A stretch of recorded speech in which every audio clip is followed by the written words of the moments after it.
Badyaw na ila gumikan sa ilang paglimos dinhi sa dakbayan sa Subo. Usana ni ini si Junray Jundam kinsa miyembro sa Badyaw community.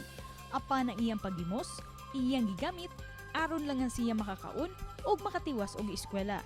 Pinaagi sa iyang diskarte, nilampos siya sa kolehiyo ug hangtod nga nakapasar siya sa licensure exam for teachers sa nakalabang tuig. Karon, usa na siya ka magtutudlo ug tinguha niya nga mopaambit sa iyang mga kaalam ug tudluan ang ilang komunidad nga mobasa ug mugsuwat.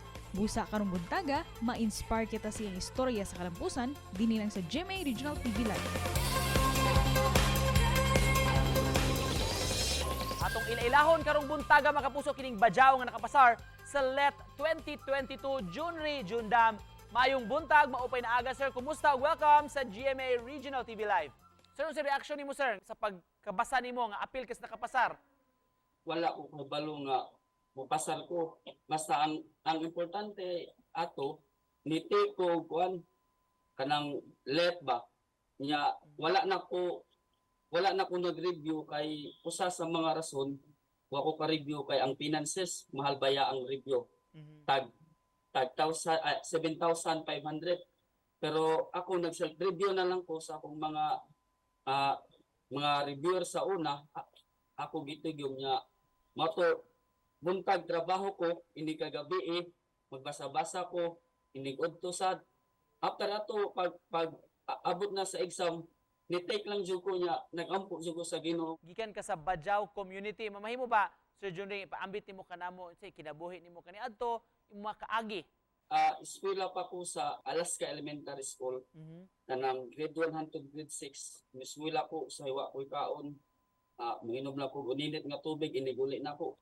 Niabot ang time nga nakoy paglantaw sa akong kinabuhi sa unong katuig wa jud ko nagdahom nga ni graduate ko sa grade 6 sa elementary mo to nga ni proceed ko ni eskwela ko sa Cebu City Don Carlos Igotong Memorial National High School nga gikan sa buntag udto hangtod sa hapon ako ra na baktason gikan sa MOA padulong sa Gutong nga ini klase na ko usahay kay nang wala bitay ko kwarta di na lang ko maniud to minom na kog ininit nga tubig.